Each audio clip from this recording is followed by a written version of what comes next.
कसे आहात सगळे? कसे चाललेत गणपती? सगळेच बिझी आहेत सण साजरा करण्यात, पण तुम्ही आवर्जून पुन्हा पुन्हा ह्या कार्यक्रमाला प्रतिसाद इतका छान देताय, त्याबद्दल मी तुम्हा सगळ्यांचेच खूप मनापासून आभार मानते. लवकरच कार्यक्रमाची सुरुवात होईल.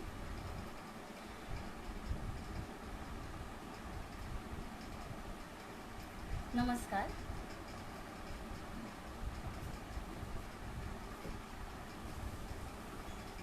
नमस्कार. मी सौ मानसी लिमेटेंबे सिद्ध संवादच्या या 7व्या भागात तुम्हा सगळ्यांचं मनापासून स्वागत करते. आज आपण कथ्थक मधील एक सुंदर अंग कवित्त ह्याविषयी चर्चा करणार आहोत सौ अनन्या गोवित्रीकर यांच्यासोबत. सौ अनन्या गोवित्रीकर वयाच्या 5व्या वर्षी पद्मश्री डॉक्टर रोशन कुमारी यांच्या ज्येष्ठ शिष्या सौ मुक्ता जोशी यांच्याकडे कथ्थकच्या जयपूर घराण्याचे शास्त्रशुद्ध शिक्षण घ्यायला सुरुवात केली. तसेच गेली 4 वर्षे गुरु विदुषी शमा भाटे यांच्या नादरूप संस्थेत ती पुढील मार्गदर्शन घेते आहे. 2004 सालापासून तिच्या गुरु सौ मुक्ता जोशी यांच्याकडे नृत्यधारा संस्थेसोबत प्रमुख नृत्यांगना म्हणून अनेक महोत्सवांमध्ये देशभर तसेच देशाबाहेरही कार्यक्रम केले आहेत. तसेच तिने अनेक महोत्सवात सोलो परफॉर्मन्स केले आहेत. उदाहरणार्थ कालाघोडा फेस्टिवल, संस्कृती उपवन आर्ट फेस्टिवल, मस्तकाभिषेक महोत्सव बेंगलोर इत्यादी.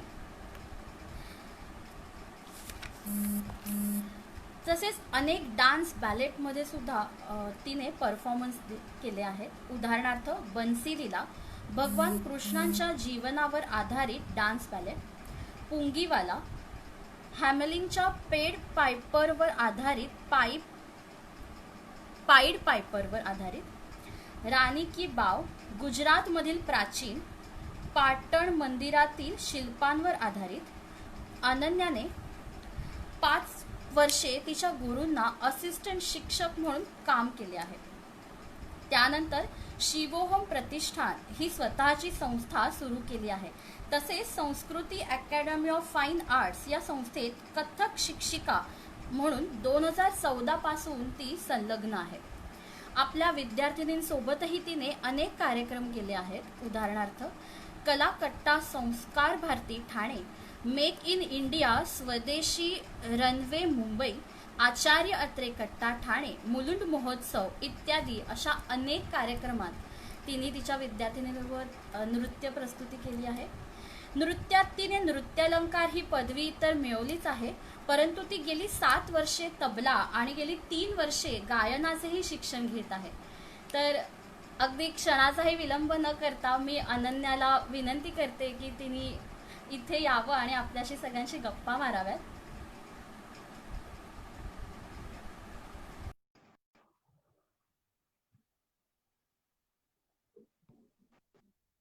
हाय अनन्या.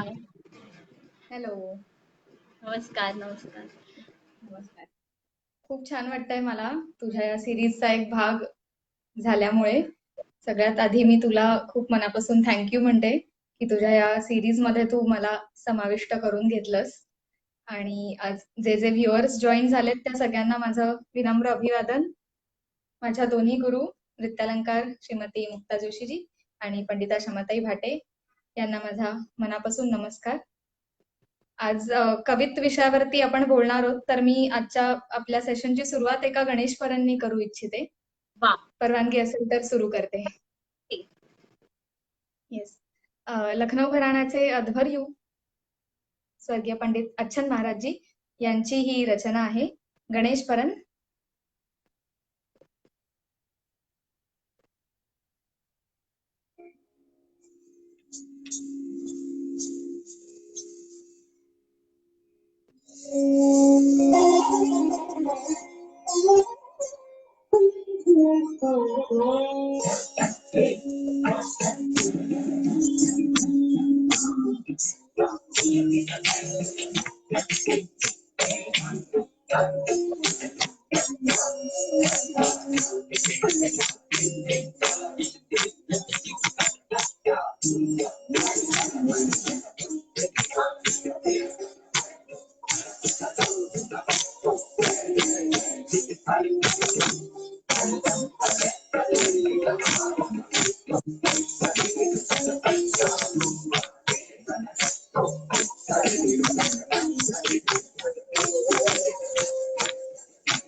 की सुंदर गणपती उत्सव चालूच आहे आणि त्यात गणेश परण खूपच सुंदर. थँक्यू. मी क्षमाताईंकडे जेव्हा मी शिकायला सुरुवात केली तेव्हा ही सगळ्यात पहिली रचना आहे जी मी त्यांच्याकडून शिकले. अरे त्यामुळे वा. ही रचना माझ्यासाठी एकदम जवळची आहे, माझ्या मनाच्या एकदम. कारण सगळ्यात पहिली शिकलेली ही बंदिश तत्तथई तत्तत जग जग. वा वा, खूपच सुंदर आणि इतकं ग्रेसफुल. वेगवेगळे अंग, गणपतीचे वेगवेगळे रूप एवढी सुंदर तू दाखवलीस त्याच्यात. खूप मजा आली थँक्यू. बघताना. थँक्यू. आपण गणेश परण तू करून दाखवलेच आहेत आणि मगाशी मी जसं म्हटलं त्याप्रमाणे कवित्त हा एक सुंदर अंग हे आहे कथ्थक मधलं. तर मुळात कथ्थकचा प्रवास तुझा कसा सुरू झाला हे आम्हाला ऐकायला आवडेल. नक्की नक्की. मी 5 वर्षाची असताना माझ्या पहिल्या गुरु नृत्यालंकार श्रीमती मुक्ता जोशीजी यांच्याकडे कथकचं शिक्षण घ्यायला सुरुवात केली. अगदी सगळे जातात त्याप्रमाणे आठवड्यातनं 2 वार क्लास आमचा असायचा आणि खूप आवड होती मला नृत्याची. म्हणजे कधी शाळा संपते आणि मी क्लासमध्ये जातेय असं मला नेहमी वाटायचं. किंवा कुठलंही फॅमिली फंक्शन किंवा मैत्रिणीचा वाढदिवस वगैरे ह्याच्याशी जर डान्स क्लास क्लॅश होत असेल तर कायम माझं प्राधान्य डान्स क्लासला जाण्याकडे माझा जास्त कल असायचा. तर तेव्हापासनं नृत्य ही खूप मनाजवळची गोष्ट होती आणि मग हळूहळू त्यातला प्रवास अधिक छान व्हायला लागला. म्हणजे मला ती प्रोसेस आवडत होती की नवीन काहीतरी शिकणं, मग त्याची प्रॅक्टिस करणं, स्वतःच्या अंगात मनात ते बसवणं आणि मग पुढच्या क्लासला जाईपर्यंत ते तयार असणं आणि मग त्याच्या पुढचं नवीन काहीतरी शिकणं. ही प्रोसेस मला खूप आनंद देत होती. म्हणजे स्वतःची डेव्हलपमेंट त्यातून मला दिसत होती. म्हणजे फक्त नृत्यातलीच नाही तर आपल्याला जसं तूही कथक नृत्यांगना आहेस त्यामुळे तुलाही माहितीये की कुठलंही शास्त्रीय नृत्य शिकताना ते आपल्या इतर आयुष्याला सुद्धा शिस्त लावतो. त्यामुळे खरी गोष्ट. ही शिस्तबद्धता आणि वेळेवर जाणं, वेळेवर येणं ह्या सगळ्या गोष्टी मोठ्यांचा आदर करणं म्हणजे अशी छोटी छोटी तत्व डान्स व्यतिरिक्त सुद्धा खूप शिकायला मिळत होती आणि ते सगळं सांगीतिक वातावरण आवडत होतं. आणि मग हळूहळू 2 वारांचे 3 वार झाले, मग 3चे 4 झाले आणि मग जवळजवळ आठवडाभर मी मुक्ताताई बरोबर असायचे.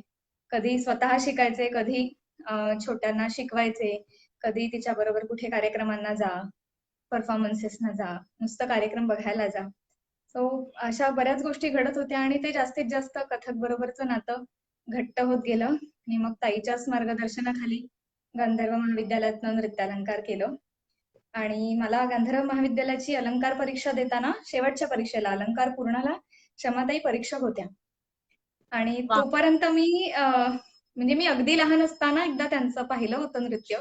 त्यांच्या विद्यार्थिनींना घेऊन त्या मुक्ताताईच्या क्लासवर आल्या होत्या. पण तेव्हा मी इतकी लहान होते की मला ते काहीतरी छान बघितलं एवढंच लक्षात होतं. पण त्यांनी काय केलं होतं किंवा काही असं काही लक्षात नव्हतं.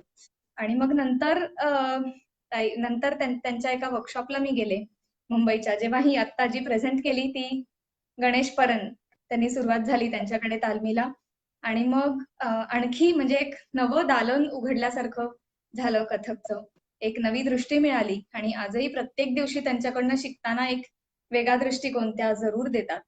म्हणजे पुढच्या गोष्टी शिकणं तर आहेच पण नृत्यातली दृष्टी व्यापक करणं, अभिनयातली, लयकारीतली, अंगांच्या मुवमेंट्स मधली प्रत्येक गोष्टीतली दृष्टी त्या वाढवतात, त्यांचा पर्स्पेक्टिव्ह त्या वाढवतात. तर हे खूप आनंददायी आहे. स्टेजवरती परफॉर्म करतानाचे क्षण, त्यासाठी आधीच्या तयारीचे क्षण, मुलींना शिकवण्याचे क्षण हे सगळंच आनंददायी आहे. किंवा अगदी त्याच्यासाठी म्युझिक शोधणं एक शोधण्यासाठी 100 गोष्टी ऐकणं, म्हणजे हा बरोबर. संपूर्ण आत्तापर्यंतचा प्रवास खूप सुंदर आहे आणि अशीच पुढे नृत्यसेवा चालू राहू दे, अशीच प्रार्थना आहे. म्हणजे तुला थोडक्यातच लहानपणापासूनच नृत्यातच मला करिअर करायचंय असं तुझं पक्क ठरलं हो. होतं. हो, अरे बऱ्यापैकी. वा. म्हणजे मलाही आश्चर्य वाटतं कधी-कधी, की असं इतक्या लवकर मी कसं ठरवलं होतं. पण असं खरं तर असं काही क्लायमॅक्स पॉइंट वगैरे असा माझ्या आयुष्यात नव्हता, की तेव्हा मला वाटलं की करियर करायचंय. ते हळू घडत गेलं असं मला वाटतं. आणि मुक्ताताईला मी बघत होते, की तिने कसं सर्वस्व वाहून नृत्याची सेवा ती करत होती अनेक खरंय. वर्ष आणि आता कडेही मी तेच अनुभवतेय. त्याहूनही कितीतरी अधिक पटीने अनुभवते की एखाद्या कलेला वाहून देणं म्हणजे काय असतं. तर म्हणजे दुसरा विचारच कधी केला नाही. त्यामुळे हेच एक करायचं होतं. मला प्रेक्षकांना सांगायला आवडेल की नुसतंच नृत्यामध्ये तर त्याची आवड आहेच आणि ती इतक्या डेडिकेशननी करतेच आहे या क्षेत्रात काम. पण तिने संस्कृत मध्ये सुद्धा MA केलंय आणि म्हणजे मला माहितीये की ह्या सगळ्या गोष्टीचा एकमेकांशी नक्कीच संबंध आहे. तर त्याविषयी काही सांगशील का की आहे नाही तुला किती फायदा झाला त्या संस्कृत मधून MA करण्याचा कथ्थकच्या अनुषंगाने? निश्चित, निश्चित. मी मुक्ताताईकडे शिकत असताना माझी एक बालमैत्रीण आणि 2 वर्ष सीनियर अशी एक माझी गुरुभगिनी होती, जिने संस्कृत विषय घेतला होता तिच्या कॉलेजमध्ये. आणि तिच्या अनुभवावरून मला असं एक जाणवलं तेव्हा शाळेत असताना, की ह्या विषयाचा मला फायदा होऊ शकतो. आणि माझे वडील भिक्षुकी करतात, ते ज्योतिष पाहतात. त्यामुळे घरामध्ये थोडंसं पठण, पूजापाठ ह्याची सवय होती, कानावर मंत्रोच्चार पडत होते. त्यामुळे ती भाषा आवडत होती. अ, तेव्हा त्याच्यामध्ये करियर करायचं वगैरे असा काही विषय पण डोक्यात नव्हता. पण ती एक भाषा शिकायची आणि नृत्याला त्याचा एक आधार मिळेल म्हणूनच मी संस्कृत घेतलं कॉलेजमध्ये. आणि मग त्या वा. भाषेत सुद्धा मला सुदैवाने रुईया कॉलेजमध्ये डॉक्टर मंजुषा गोखले मॅडम, डॉक्टर प्रसाद भिडे सर यांच्यासारखे खूप सुंदर शिक्षक मिळाले, ज्यांनी प्रत्येक वेळी म्हणजे सुंदर शिकवलंच, पण त्या पलीकडे जाऊन आणखी काय-काय करण्याचं सतत प्रोत्साहन ते देत होते. त्यामुळे खूप मदत होत गेली. आणि गांधर्वच्या परीक्षा देताना तेव्हा आत्ताच्या भाषेत नुसताच रट्टा मारला होता. अभिनय दर्पणातले श्लोक, अ, मुद्रांचे श्लोक, शिरोभेदांचे श्लोक इत्यादी. अगदी म्हणजे अंगिकं भुवनं यस्यचा अर्थ सुद्धा तितक्या डेप्थनी कळला नव्हता. म्हणजे वरवर एक परीक्षकांनी विचारलं तर आपल्याला माहिती पाहिजे. एवढ्याच हेतूने तेव्हा तो लक्षात घेतला होता. पण संस्कृत शिकायला लागल्यानंतर अ, प्रत्येक शब्दाची फोड करणं, ह्याचा अर्थ काय असेल, याचा अर्थ काय असेल, असा एक विचार बरोबर. करण्याची सवय लागते. आणि म्हणजे असं नाही की संस्कृतमध्ये मी MA केलं म्हणजे आता तू कुठलंही सुभाषित मला देशील तर मला त्याचा अर्थ सांगता येईल. असं नाहीये. कारण संस्कृत ही इतकी विस्तृत भाषा आहे, म्हणजे जवळ-जवळ 2000हून अधिक फक्त क्रियापद आहेत संस्कृतात. त्यामुळे इतकं त्याचं शब्दभांडार आणि इतक्या लोकांनी संस्कृतामध्ये लेखन केलेलं आहे. अगदी इसवी सन पूर्व 4थ्या-5व्या शतकापासून ते आत्तापर्यंत लोक संस्कृतमध्ये लिखाण करतायत सुंदर-सुंदर. त्यामुळे त्याचा अभ्यास पूर्ण होणं वगैरे तर कधी शक्यच नाहीये. पण एक शिस्त म्हणून विचारांना नक्कीच लागते संस्कृतमुळे. वा. संस्कृत शब्दाचाच अर्थ संस्कारित भाषा असा आहे. त्यामुळे ते संस्कार बरोबर. भाषेवर जसे होतात, तसे प्रत्येक बाबतीत होत जातात. किंवा अगदी मला पढंतसाठी सुद्धा उच्चारणासाठी सुद्धा खूप फायदा झाला वा. संस्कृतचा. ॲक्चुअली उद्या माझं ह्या विषयावरती एक लाईव्ह सेशन आहे Instagramवरती. तर मी नक्की सांगेन सगळ्यांना व्ह्युअर्सना, की उद्या पण नक्की नक्की जॉइन नक्की. करा. येस, त्याच्यामध्ये हाच विषय आहे, की कथक आणि संस्कृत अ, चं कशी सांगड घालता येईल. नक्कीच, नक्कीच. मलाही आवडेल हे बघायला आणि मी नक्की बघणार आहे आणि मला खात्री आहे येस, की आपले नक्की सगळे जरूर करा. प्रेक्षकही ते बघतीलच. कारण आता आपण ह्या विषयाला हात घातला तर त्याच्याविषयी आणखीन डिटेल मध्ये जेव्हा लोकांना माहिती कळेल तेव्हा त्यांना नक्की आवडेल या त्या गोष्टी ऐकायला. बरोबर. तर मला आप दोन्ही क्षेत्रातला असा काही फार ग्रेट अनुभव नाहीये. पण मी जे आत्तापर्यंत अनुभवलंय ते मी फक्त शेअर करणार आहे, जसं आजही करणार आहे. तर नक्की बघा. नक्की, नक्की. अ, माझा आता प्रश्न जर आपला विषयच आहे आजचा कवित्व. येस. तर मग कवित्व म्हणजे काय? हे आम्हाला सांग. येस. सो अगदी कवित्त म्हणजे काय ह्याच्या आता जसा संस्कृतचा विषय निघालाच की शब्दाची फोड काढण्याची सवय लागते, तर मी तिथून थोडीशी पार्श्वभूमीपासून सुरुवात करते की एकतर कथकमध्ये आपल्याला प्रस्तुतीमध्ये 3 स्तरांवरती साहित्याची गरज लागते. एकतर पहिलं म्हणजे वंदना, ज्याने आपण आपल्या प्रस्तुतीची सुरुवात करतो. त्याला एखादी वंदनेसाठी एखादा श्लोक किंवा एखादी स्तुती, एखादं ध्रुपद असं काहीतरी आपल्याला लागतं, म्हणजेच साहित्य लागतं. दुसरा स्तर म्हणजे कवित, ज्यामध्ये आपल्याला आपण ज्या तालाची प्रस्तुती करतोय त्या तालामधलं ती साहित्य रचना आपण प्रस्तुत करतो. आणि तिसरं म्हणजे अभिनयाचं पद. कधी ठुमरी असेल, भजन असेल, एखादी होरी, कजरी, झुला काहीही असेल, तर एक वंदना, कवित आणि अभिनयाचं पद या 3 स्तरांवरती आपल्याला साहित्याची गरज भासते, आपल्या तोड्या तुकड्यांव्यतिरिक्तच्या. तर त्यातलं हे एक कवित्त आहे. तर साहित्य म्हणजे मुळात काय ह्याविषयी मला थोडंसं बोलायला आवडेल की साहित्यमध्ये सहितत्व हा शब्द आहे, म्हणजे एकत्रितपणा, एकजिन्सीपणा कुठल्या तरी 2 गोष्टींचा. मग हा कुठल्या 2 गोष्टींचा एकजिन्सीपणा आहे, तर शब्द आणि अर्थ. म्हणजे शब्द आणि अर्थ, जसं आपण ताथई थैतात आथई थैतात म्हणतो, या शब्दांना तसा अर्थ नाही. आपल्या पढंतमधून, त्या टोन मधून किंवा आपल्या मुवमेंट्स मधून आपण त्याला एक अर्थ देतो, पण तसा ह्या अक्षरांना काही अर्थ नाही. तर तसं न होता शब्द आणि अर्थ यांची जिथे सांगड घातली जाते, हा विषय खूप मोठा आहे, त्यामुळे मी थोडंसं माझं नोटिंग केलंय, तो काही मिस नको व्हायला माझ्याकडून. तर संस्कृत काव्यशास्त्रज्ञ होऊन गेले भामह नावाचे, त्यांनी ही व्याख्या सांगितली, शब्दार्थौ सहितौ काव्यम. म्हणजे शब्द आणि अर्थ यांचं जिथे सहितत्व येतं त्याला काव्य म्हणायचं, अर्थात त्याला साहित्य म्हणायचं. किंवा विश्वनाथांनी व्याख्या केली आहे, वाक्यम रसात्मकम काव्यम. म्हणजे जे रसपूर्ण आहे, जे प्रेक्षकामध्ये रस निष्पत्ती करू शकतं, असं वाक्य म्हणजे काव्य. तर मला असं वाटतं की कवित्तामध्ये कविता अर्थात साहित्य हीच मूळ संकल्पना आहे. म्हणजे जिथे अर्थपूर्ण शब्द आहेत त्यालाच आपण साहित्य, काव्य, कविता म्हणू शकतो. म्हणून मी थोडीशी इथपासून सुरुवात केली. आता कवित्त म्हणजे काय ह्याच्याकडे मी येते, की जशी आपण लहान मुलींना व्याख्या शिकवतो किंवा आपणही तेव्हा तशीच पाठ केली होती की अर्थपूर्ण शब्दांची तालबद्ध रचना ही बेसिक व्याख्या आहे.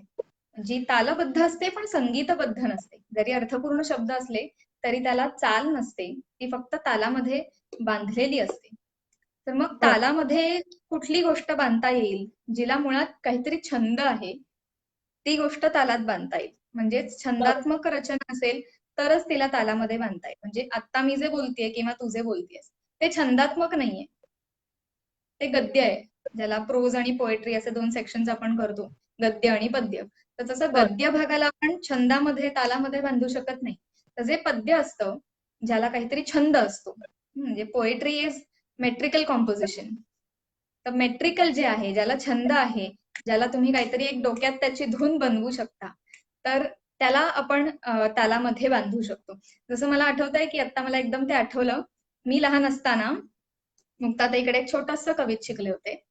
म्हणजे मी अगदी 2-3 वर्ष वगैरे शिकून झाली असेल कदाचित तेव्हा. पण ते छंद इतका छान होता की ते अजूनही लक्षात आहे. आणि तेव्हा ते तिश्र जाती वगैरे आहे असं काहीही कळलेलं नव्हतं. तिश्र जातीमधलं कविता आहे. मला जरूर आवडेल ते म्हणून दाखवायला. नक्की. धिन्ना था धिन्ना तिन्ना त्रक धिन्ना नन्हा सा किशन कान दृग अंजन पग पेंज संभल संभल धरत चरण धाते था धातु हस हस मांगे माखन देख देख यशोमती बलिहारी बलिहारी बलिहारी. इतकं छोटस आहे. तिश्र जातीमधलं खूप गोड आहे, खूप गोड आहे. आणि हे तकिट तकिट तकिट तकिट हा छंद आपल्या डोक्यामध्ये चालू राहतो. तर हा जो छंद असणं ही प्रामुख्याने गरज आहे कुठल्याही गोष्टीला कवित्तमध्ये, म्हणजे तालामध्ये बांधण्यासाठी. आणखी मला कवितेबद्दल सांगायला आवडेल, म्हणजे बाह्य रूपाबद्दल. आपण कवितेच्या अंतर्गत रूपाबद्दल बोलूच निश्चितपणे की कवितेचा कंटेंट काय असतो. पण आधी बाह्य रूपाबद्दल म्हणायला आवडेल की जसं आपण आता कुठली गोष्ट कवित होऊ शकते हे पाहिलं, तर तसं कवितेची भाषा हा पण एक विषय आहे. तर आपल्याकडे कथकमध्ये जी कवित आपण करतो ती प्रामुख्याने ब्रजभाषेतली आहे. तर बरोबर. कारण कथक हे कृष्णाशी फार जोडलं गेलेलं नृत्य आहे. त्यामुळे अनेक कविता कृष्ण विषयक आहेत. कधी एकटा कृष्ण, कधी राधा कृष्ण, कधी कृष्णाच्या वेगळ्या वेगळ्या लीला. तर कृष्णाशी खूप आपण जोडले गेलेले आहोत. त्यामुळे तिकडची भाषा, त्यामुळे ब्रजभाषेचा कवित्वरती खूप प्रभाव आहे.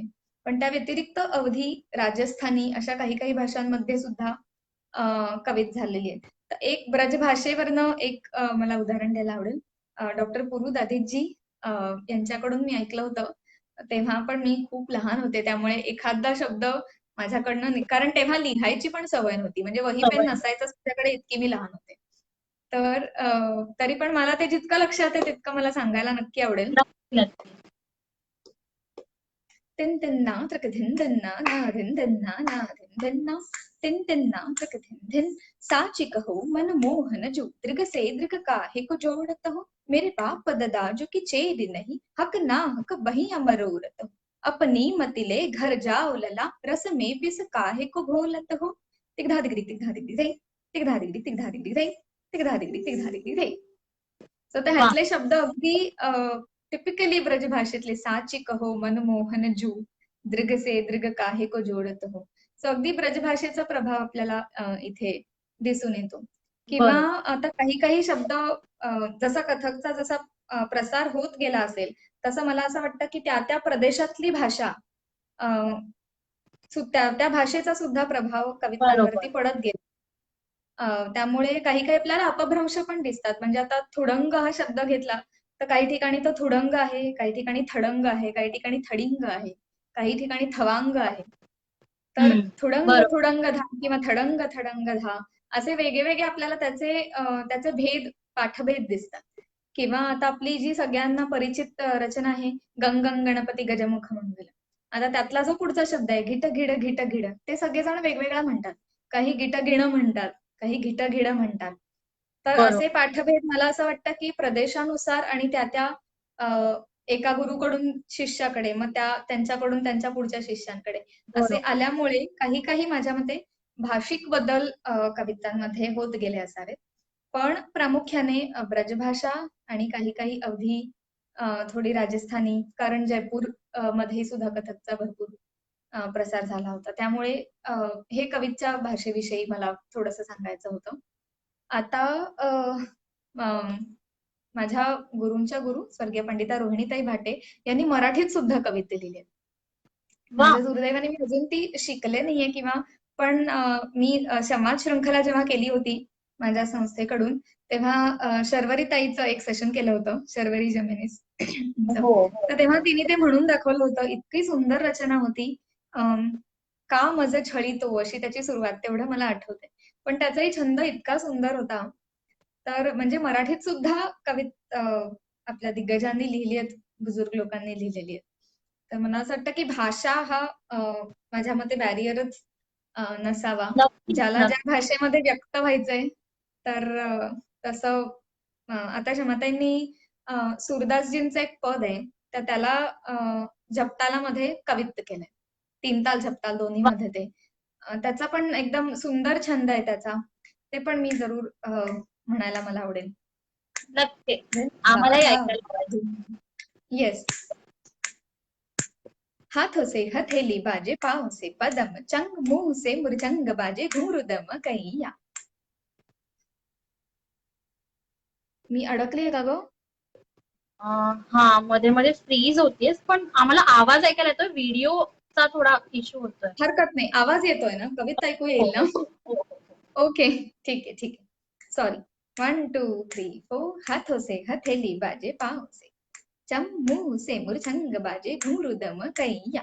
प्रतिधुन प्रतिधुन, नाप्रक नाप्रक धुन, लचक लचक चले कदम की छैया. सूर श्याम संगीत रचत धुन, बाजत मृदंग धागतिक धान धाक धाक धाक तब नाचत कन्हैया कन्हैया कन्हैया कन्हैया कन्हैया कन्हैया. क्या बात असा आहे. सुंदर छंद आहे. सुंदर आहे. सूर श्याम सुंदर आहे. अर्थात सूरदासांचे हे शब्द आहेत. तर अ, छंद त्याला असल्यामुळे त्याला कविताचं रूप देता आलं. तर पुन्हा बरोबर. छंद हा विषय इथे अ, सांगावासा वाटतोय, की नक्की. छंदात्मकता ही कवितेमध्ये खूप महत्वाची आहे. सो मला असं वाटतं, की कविताचं बाह्य रूप बघितलंय. सो त्याचं अंतर्गत रूप म्हणजे कविता कंटेंट काय असू शकतो याविषयी थोडंसं मला सांगायला आवडेल. तर मी जसं आता ह्याच्यासाठी अभ्यास करत होते, तर मी 4 माझ्या सोयीसाठी सेक्शन्स केलेत कवितेचे. तर त्यातला पहिला सेक्शन आहे माझा देवतांच्या स्तुती किंवा त्यांची वर्णनं किंवा त्यांना केलेलं वंदन, नमस्कार असा एक सेक्शन केलेला आहे.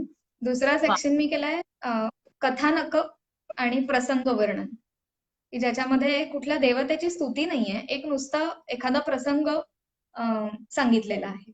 तिसरं असं आहे की काही सण, उत्सव किंवा ऋतू यांचं वर्णन, म्हणजे ज्यांचा देवतांशी संबंधच नाहीये, असं काहीतरी वेगळाच विषय हाताळलेला असतो.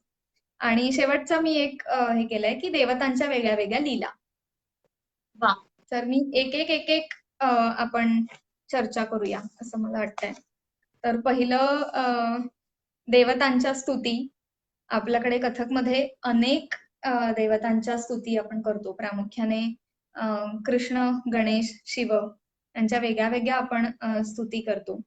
तर आणि आपल्याकडे भारतामध्ये ही परंपराच आहे की कुठल्याही गोष्टीची सुरुवात करताना किंवा कुठलीही गोष्ट आपल्याला फळावी असं आपल्याला वाटत असेल, तर आपण एखाद्या आपल्या देवतेला, इष्टदेवतेला आपण वंदन करतो, नमस्कार करतो आणि मग सुरू करतो.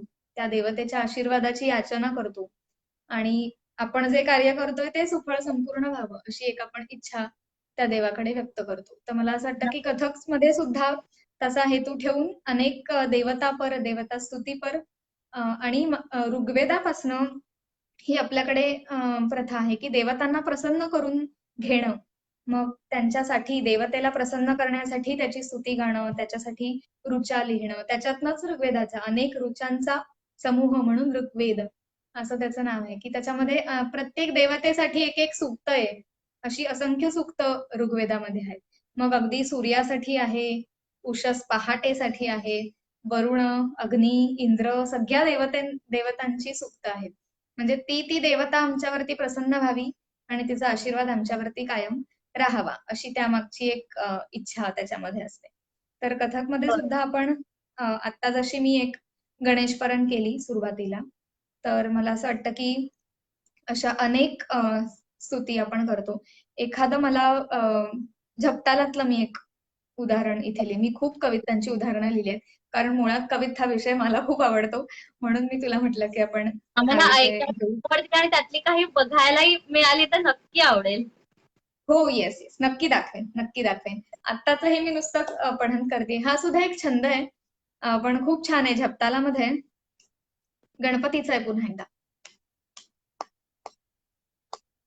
धिन्ना धिन धिन्ना तिन्ना धिन धिन्ना जय जयति गजवदन नाम गणेश विघ्न हरण भाल तिलक लाल केसर गौरवदन सोहे चंदन मोक्ती माणिक चंद्र मुकुट डंब उदर शुंड विशाल जगदानी तू महामहेश दाता जगदानी तू महामहेश दाता जगदानी तू महामहेश दाता. वा. म्हणजे त्याला सगळ्यात हे सुद्धा मी मुक्ताताईकडे खूप अनेक वर्षांपूर्वी शिकलेले आहेत. पण या गोष्टी अशा इतक्या त्यांच्या रचनाच सुंदर आहेत ना, की त्या अशा कायमस्वरूपी डोक्यात बसतात असं मला वाटतं. लक्षात राहतात. खरी गोष्ट आहे, खरी. एवढे सुंदर शब्द, एवढी सुंदर रचना आणि तू म्हणालीस होतं की आयुष्यभर ही गोष्ट आपण विसरू नाही शकणार आणि तो काळच असा अगदी होता तिकडे ना आपण व्हिडिओ शूट करू शकत होतो ना अजून अगदी काही. अगदी एकूण लक्षात ठेवणं, त्याच्यामुळे मला असं वाटतं ते कायम स्वरूपी आपल्या नक्की लक्षात नक्की राहणार आहेत आणि ते अशाच आपल्यासोबत कंटिन्यू होणार आहेत पुढे आपल्या पुढच्या पिढीकडे. येस येस येस नक्की. खूप सुंदर सुंदर काही काही रचना आहेत. म्हणजे मला तर आठवत आहे की माझ्याकडे मध्यमा पूर्णपर्यंत वगैरे वही वगैरेच नव्हती. म्हणजे सगळे तुकडे इथेच स्टोअर करायचे कंपल्सरी.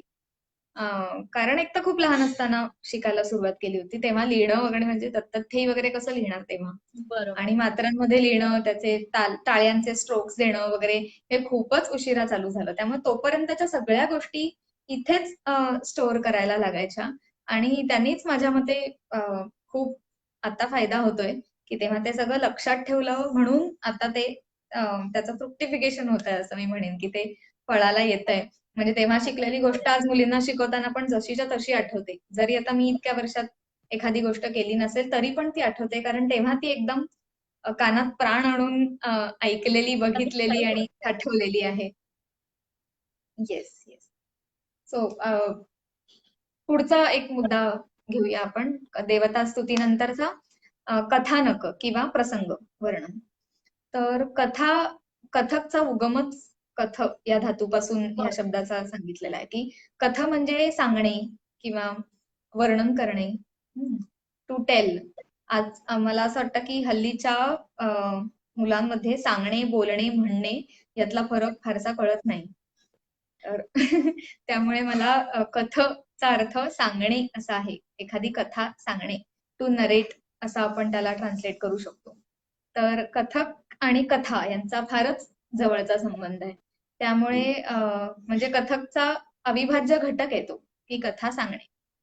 तर मला असं वाटतं की कथानक हा म्हणजे अगदी आपल्याकडे परंपरेत सुद्धा पंचतंत्र, हितोपदेश अशा अनेक कथा वाङ्मयातनं आणि अगदी आत्ताच्या म्हणजे आपल्या पिढीला माहिती असं चिंटू असेल किंवा अशा अनेक छोट्या छोट्या कथांमधनं काहीतरी तत्व सांगितलं. अशा अनेक आपलं कथा वाङ्मय खूप विस्तृत आहे, मोठं आहे. तर तशाच छोट्या छोट्या कथा आणि आपल्या पणज्यांकडून आज्यांकडे, आज्यांकडून अजून नाती नातींकडनं आपल्याकडे भरपूर कथा आलेल्या असतात. तशाच कवितेच्या माध्यमातून सुद्धा अनेक कथा, म्हणजे मला असं आठवतंय की आपल्या मिथकशास्त्रातल्या म्हणजे मायथॉलॉजी मधल्या अनेक कथा मला कवितामधून आधी कळायच्या आणि मग मी ते विचारायचे कोणाला तरी, आईला म्हणा किंवा आजीला म्हणा, की ही कथा तुला माहितीये का, मग मला सांग. तर वा. आधी कवितातनं ती कथा कळायची की असं असं घडलं होतं तेव्हा, की कृष्णाने छोट्या बोटावरती आपल्या करंगळीवरती पर्वत उचलला होता किंवा त्याने कालियाचं दमन केलं होतं. सो हे सगळ्या गोष्टी डान्स मधून मी आधी शिकले आणि मग नंतर कथेच्या माध्यमातून शिकले. त्यामुळे कथा सांगणं हे खूप एक पॉवरफुल मीडियम आहे असं मला वाटतं. खूपच प्रभावी माध्यम आहे ते. तर एक त्याच्यामध्ये छोटे छोटे भाग घेतलेत मी. तर पहिली एक छोटीशी गोष्ट आहे छेडछाड. छेडछाडीचे वेगळे वेगळे प्रसंग. तर जसं म्हटलं की कृष्ण आणि कथकचा फारच जवळचा संबंध आहे आणि हो. छेडछाडीचे अनेक प्रसंग आपण करत असतो. तर क्षमताईंकडनंच शिकलेलं एक कविता आहे, ते मी करून दाखवणार आहे. माझं फार आवडीचं कविता आहे. मी पठण सुद्धा करते आधी. कदाचित इथे काही शब्दांचा लॅग आला किंवा काही, तर मला असं वाटतं की ते शब्द बरोबर. पोचावेत. खूप पारंपरिक कविता आहे आणि समेच्या नंतर चालू होतं, अतीत चालू होतं. हा हा. त्यामुळे त्याची एक वेगळी मजा पण आहे. धन धा धिन धिन धा, तिन तिन ता तक धिन धिन था, मैं जाती थी मधुर धुन चाली री गुमान, मेरे सिर धर गुर्ज मैं तो डगर नगर की, गेले ही में रोके कान, गेले ही में रोके कान, मांगे रे अनोखे दान, कहीं हो न जाए बाकी जोर जबर की, आगे देखूं पाछे देखूं, आगे देखूं पाछे देखूं कोई सखी संग नहीं, सरक सरक गई सारी सखी संग की, कर मोरा पकर कलाई मोरी मरोडारी, करक करक गई सारी चूरी कर की, करक करक गई सारी चूरी कर की, करक करक गई सारी चूरी कर की. वा. आता बहुत बढ़िया. खूप सुंदर. थँक्यू. आता ह्याच्यामध्ये आपण बघू की ह्याच्यामध्ये नृत्याचे बोल वापरलेलेच नाहीयेत. सर्वथा पूर्णपणे साहित्यच आहे. अगदी सुरुवातीपासून शेवटी पण नृत्याच्या बोलांची तिहाई जोडलेली नाहीये. करक करक गई सारी चोरी करकी ह्याचीच तिहाई बांधलेली आहे. बरोबर. तर अशाही रचना आहेत की ज्याच्यामध्ये नृत्याच्या बोलांची सांगड नाही, फक्त आणि फक्त साहित्य त्याच्यामध्ये बांधलेलं आहे तालामध्ये. हे ह्याचं मी एक छोटस करून दाखवते कवी. एक मिनिट हा.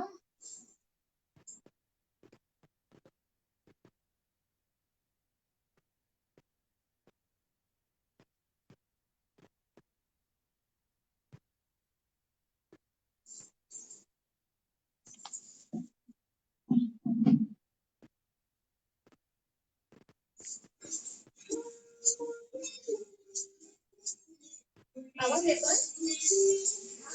हो हो हो. येतोय ना आवाज? ओके. फुल नाहीये माझ्यामध्ये. फुल.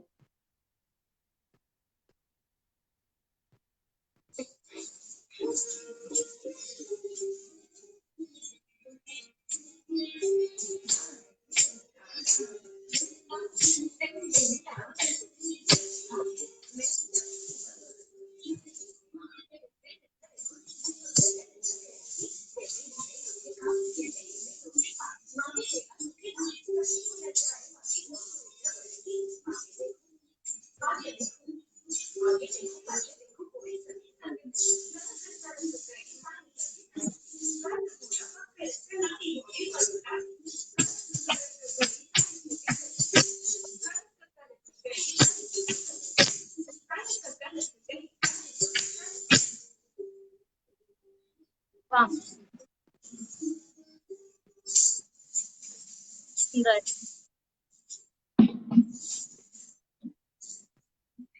खूपच छेडछाड खूपच छान होती. थँक्यू. थँक्यू. क्षमाताईंनीच बसवलेलं आहे, त्यांच्याकडनंच शिकलेले आहे. येस. सो मला असं वाटतं की कृष्ण त्या इतक्या गोष्टी येत होत्या सॉरी आणि आवाज कट झाली. सहज सहज त्या इतक्या गोष्टी येत होत्या. म्हणजे कुठेही असं वाटलं नाही की अशी कुठे जबरदस्ती छेड की क्यूट छेडछाड म्हणू शकतो आपण याला. येस येस त्याचं वर्णन तसंच आहे की म्हणजे ते जसं छेडछाडीत आपण म्हणतो की ते हवं पण आहे आणि नको पण आहे. तर ते एक खोटा दिखाव्याचा राग, लटका राग, पण मनातनं सगळं आवडतंय, ती गोष्ट हवी हवीशी आहे. तर तेच आता मी म्हणत होते की कृष्णासारखी देवतेला सुद्धा आपण एकदम मानवी रूपात आणतो.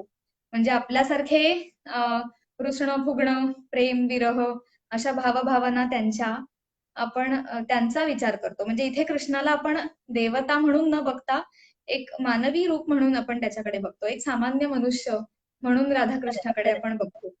आणि मग त्यांची छेडछाड आपण दाखवतो. तर असं अजून एक छेडछाडीचं कवित्त मी शिकले होते मुक्ताताईकडे असताना. आणि मला आठवतंय की ताई उन्हाळ्याच्या सुट्टीमध्ये 4 दिवसांचं निवासी शिबिर घ्यायची तेव्हा. तेव्हा तिने हे कवित शिकवलं होतं आणि 4-4 मुलींचे गट करून तुम्ही बसवा, असं पहिल्यांदा सांगितलं होतं आम्हाला. मी वा, तेव्हा होते 6वीत, मला अजूनही आठवतंय. 6वीत होते आणि आम्ही अशाच माझ्याच वयाच्या 6वी-7वीतल्या मुलींचा ग्रुप होता आणि आम्ही ते कवित बसवलेलं आणि आमचं सिलेक्ट झालं होतं. त्यामुळे त्यामुळे अशा काही काही आठवणी छान छान आहेत. तर ते कवित मला आवडेल म्हणायला. खूप सुंदर कविता आहे. पुन्हा एकदा ब्रजभाषेचा प्रभाव तुला याच्यामध्ये नक्की दिसेल. धिंधा धा तिन तिंता तिक धिन धिन्ना धा धिन धिन्ना ना धिन धिन्ना तिन तिंता गोरस लेयू गुजरिया जात लखी तट घाट घाट और बिकट बाट चलत चाल मंद मंद गति मदमाती इठलाती मुस्काती मृद पायल झनक झन तब सखा संग नट नागर आकर मटकी फोर दे अब हाय दई घर काह कहूँ दधि लूट लियो कान्हा कान्हा कान्हा दधि लूट लियो कान्हा कान्हा कान्हा दधि लूट लियो कान्हा कान्हा कान्हा. वा. सुंदर रचना आहे ही, पण मला खूप खरंच आवडते. सुंदर रचना आहे खरंच. म्हणजे जसं रोहिणीताईंनी त्यांच्या पुस्तकात म्हटलंय लहेजामध्ये की कुठलीही गोष्ट दाखवताना विशेषतः कवितामध्ये तो जो एक शब्द असतो त्याच्या आजूबाजूच्या लोकेशन्स, भावना क्षणभर का होईना पण आपल्या डोळ्यातनं तरळल्या पाहिजेत. ही किती अवघड गोष्ट आहे खरं म्हणजे प्रॅक्टिकली करणं. पण हा विचार जरी कुठेतरी इथे रुजला तरी असं वाटतं की कधी ना कधीतरी या जन्मात ते येईल, करत राहिलो आपण तर. पण हा विचार किती सुंदर आहे म्हणून मी आता मुद्दाम सांगितलं की सुंदर विचार आहे की तो खूप म्हणजे घाट घाट डोळ्यातून और बिकट बाट. सॉरी, तो डोळ्यातून तो मांडणं हा ही मांडणं. खरंच म्हणजे वेगळी संकल्पनाच वेगळी आहे. म्हणजे बरोबर वेगळा बरोबर. त्यांनी ह्याच्याकडे बघण्याचा आपल्याला दिलाय थोडक्यात. खूप खूपच खूपच सुंदर. म्हणजे त्यांच्यातलं लहेजामधलं प्रत्येक वाक्य आपल्याला एक खूप वेगळी दृष्टी देतं. तर म्हणजे घाट घाट और बिकट बाट असं आपण म्हणतोय. तर तो घाट किती नागमोडी असेल, किती लांबपर्यंत तिची ती वाट असेल, किंवा बिकट बाट म्हणजे काय काय तिला कष्ट पडत असतील. तिचा तो घागरा असेल, तो पायात येत असेल, किंवा उंच उंच दगड असतील ते पार करून जायला लागत असतील, किंवा एखादा दगड टोचत असेल पायाला. तर असे अनेक विचार असतील, तर ते एका बिकट बाट मधून तुम्हाला ते मांडायचं आहे डोळ्यातनं, की त्याच्या मागे काय काय गोष्टी आहेत, काय काय प्रकारे तिची ती बाट बिकट होऊ शकते. तर खूप मला ते वाक्य असं इथे मनामध्ये बसलंय. आणि क्षमाताई जेव्हा कवित शिकवतात तेव्हा त्या सुद्धा आवर्जून हे सांगतात की एक शब्दाचा विचार, कारण त्या नेहमी म्हणतात की गतभावमध्ये वगैरे आपल्याला जितका वेळ मिळतो एखादं पात्र स्थापित करायला किंवा एखादा प्रसंग मांडायला, तितका वेळ बरोबर. आपल्याकडे कवितेमध्ये अजिबात नसतो. म्हणजे माखन चोरीचा आपण गतभाव दाखवत असू, तर मला हवं तेवढी आवर्तनं मी मंथन दाखवू शकते. कधी फास्ट केलं, कधी स्लो केलं, कधी आत बघून केलं, कधी कृष्णाशी बोलता बोलता केलं. तर मला हवी तेवढी आवर्तनं मी त्याचं इंटरप्रिटेशन करू शकते. पण कवितेमध्ये हेच मला एका शब्दात दाखवायचं असतं. तर जसं त्या म्हणतात की सिनेमाचं रीळ असतं ना ते, आणि त्याच्यामध्ये एक एक एक एक एक एक इमेजेस असतात, तशा इमेजेस कवितेमध्ये बनायला पाहिजेत. पट पट पट. म्हणजे आणि मग लोकांच्या डोळ्यासमोर असा एक चित्रपट तयार झाला पाहिजे. तर ती चित्र तुम्हाला तयार करता आली पाहिजेत. आता मी जे कवित केलं त्याच्यामध्ये आगे देखू पाछे देखू, आगे देखू पाछे देखू, म्हणजे इथे बघितलं कोणी नाही, तिथे बघितलं कोणी नाही, सगळ्या मला सोडून पळून गेल्या. हे इतकं कमी वेळामध्ये ते दाखवायचंय, आणि मी एकटी पडली आहे ह्या कृष्ण आणि त्याच्या सवंगड्यांच्या माध्यमात मध्ये. तर हे त्या कमी वेळामध्ये दाखवणं हे नर्तकाचं कसं बसतं, ती त्याची कसोटी असते की तितक्या अवेलेबल स्पॅन मध्ये तुम्ही किती मोठा आशय दाखवू शकताय आणि किती प्रभावीपणे त्याची परिणामकता किती तुम्ही वाढवू शकताय, हे नर्तकाचं त्याची कसोटी आहे. म्हणून मला कवित खूप असं आवडता विषय आहे, कारण तो चॅलेंजिंग आहे तितकाच. आणि हे करताना ते तालबद्ध आहे, त्यामुळे तालाचं भान, त्या तालाचे खंड कसे जात आहेत, त्या तालाच्या मात्रा, कुठचा शब्द मात्रेला लागतोय, सम खाली कुठे लागतायत, म्हणजे हा विचार करणं सुद्धा तितकाच आवश्यक आहे. म्हणजे आता हे जे आता कवित होतं त्याची तिहाई मात्रेवर चालू होत नाही, मात्रेनंतर चालू होते, जसं कवित पण चालू होतं. सो करक करक गई सारी चुरी करकी, करक दुसरा पल्ला मात्रेला लागतो, करक करक गई सारी चुरी करकी, करक करक गई सारी चुरी करकी. तर हा विचार मग तो तुमच्या करण्यात पण दिसला पाहिजे. एक करक करक गई, जो तो एक दाखवणं त्या तेवढ्या स्पॅन मध्ये आणि त्याची मजा वाढवणं. सो अशा खूप गोष्टींनी आपण कवितेचा प्रभावीपणा वाढवू शकतो. तर हे सगळे क्षमाताईंचे विचार आहेत. त्यांच्याकडून जे जे मी शिकले ते मी फक्त शेअर करण्याचा प्रयत्न करते. तर पुढे तर हे कथानकातला एक माझा भाग होता, छेडछाड. आता दुसरा आहे की छोटे छोटे प्रसंग, जसं शंकराने मदनाचा दाह केला, ते पण मी एक कवित करून दाखवणार आहे. हे पण माझं एक अतिशय आवडतं कविता आहे.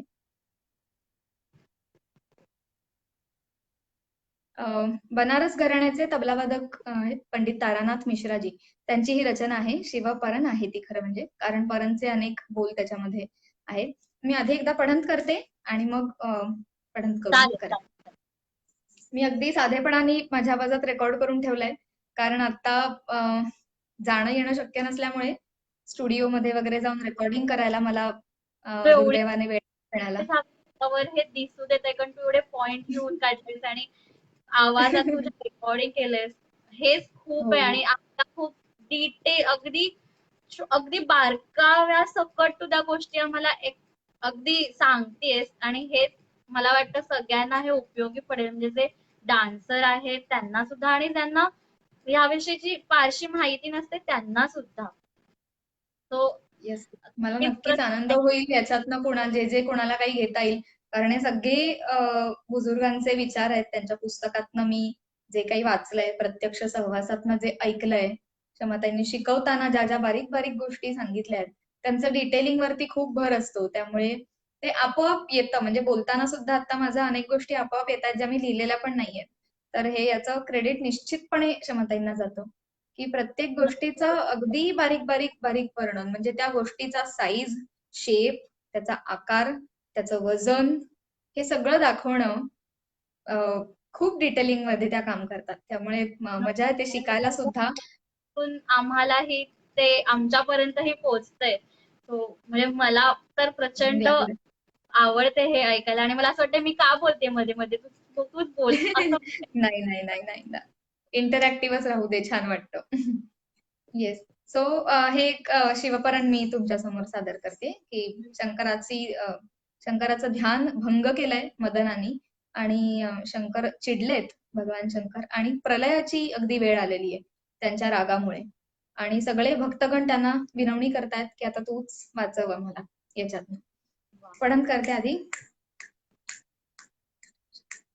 तिंतिंता प्रकथिंतिन्ना धावदिंतिंता धावदिंतिंता तिंतिंता तांडव तकतक नटत शंभु गिरिवर करडमरु ढिमिकि डिमिकि डिमि डिमि डिमि डिमि डिग डिग डिग डिग प्रज्वलित तेजत्रयलोचन चच्चच्चज्वालमा उदधि अगाध धसकि धरा कुधर भय कंपित त्रिभुवन त्राहि त्राहि कर अग जग दाकृत कंकृत गदिगना चमक चंद्रिका चपलचा चंद्राननि चकृत गिरितनुजा विरूप वदन पंचानन अनंग मद भंग करन धाकृत कंकृत गदत्ता गदिगना धा धा गदिगना धा धा गदिगना धा धा. ये बात खूप सुंदर आहे. हा बघायला मजा येणार. येस. आणि त्याच्या मधला जो एक एकदम सॉफ्ट व्हर्जन येतं की चमक चंद्रिका, म्हणजे ती पार्वती अगदी चक्रित होऊन बघते की आता हा शांत होता, ध्यानात होता, अचानक याला काय झालं. म्हणजे काय ते सिच्युएशन असेल, तेव्हाचा काय तो प्रसंग असेल, ते आपण खरंच. लगेच एक कल्पना करायला लागतो, तशी प्रयत्न खरंच. करते दाखवण्याचा. नक्की.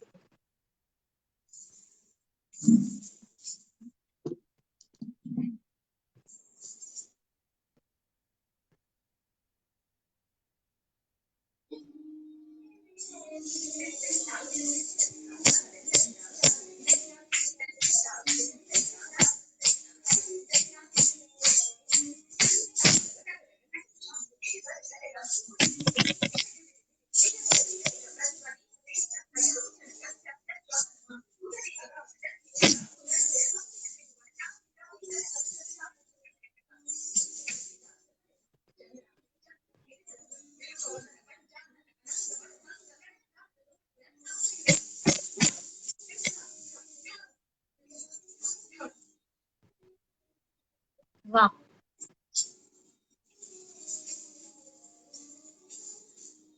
वा. खूपच मस्त. ते बदललेले पार्वतीचे एक्सप्रेशन आणि खूप पुन्हा अवघड आहे त्याला रुद्र रूप करणं. सुंदर. सुंदर. अवघड आहे कविता, प्रयत्न केला. खरंय. त्यांचं बघितलेलं असतं, त्यामुळे आपलं काहीच, म्हणजे कुठे आहोत आपण हे कळत असतं सारखं आपल्याला. कारण त्यांनी तू नुसतं एक नजर वळवली तरी ती चमकचंद्रिका, ते गिरी चक्रित मध्ये इतकं ते बारीक जागा आहे ती, खरं म्हणजे, पण तिचं ती चकित झालीये हे. आणि गिरितनुजा सॉफ्ट दाखवून लगेच विरूपवदन, हे जे मगाशी मी म्हणत होते की चेंजेस कॅरेक्टर, म्हणजे आता आपण पार्वती दाखवतोय, लगेच शंकराचं रूप विरूप दाखवलं आपण. तर हे कवितेमध्ये करणं फार अवघड आहे. छोटासा प्रयत्न केला, बाकी काही. सुंदर. आम्हाला अजिबात बघताना वाटलं नाही की तू प्रयत्न केलाय. खूप मेहनत तुझी दिसतेय त्याच्यात. खूप सुंदर. Thank you thank you. येस. सो आता तिसरी कॅटेगरी क्लासिफिकेशन जे मी केलं होतं, तिसरी पातळी की सण, उत्सव, ऋतू यांची वर्णनं. म्हणजे कधी कधी असं आपला एक ग्रह होतो की कवित म्हणजे कुठल्या तरी देवतेचीच स्तुती असते. तर आता ह्या पद्धतीची जी वर्णन आहे त्याच्यामध्ये देवतेंचा काही संबंधही नसतो. तर एक मी उदाहरणादाखल वर्षा ऋतूचं कवित आहे, मिश्र जातीमध्ये. हे सुद्धा मी या खूप गोष्टी खूप लहान असताना शिकली, पण हे कवित सुद्धा मी शिकले आणि केलं तेव्हा मी 6वीत होते, मला अजून आठवतंय. आणि पहिल्यांदा तेव्हा मला ताईंनी असा छोटा छोटा सोलो पार्ट दिला होता. तर आम्ही सगळे असे खुश होतो आणि आपल्या आपल्या सोलो पार्ट वरती खूप मेहनतीने काम केलं होतं. तर हे एक कवित वर्षा ऋतूचं वर्णन आहे, मिश्र जाती, 3 ताल.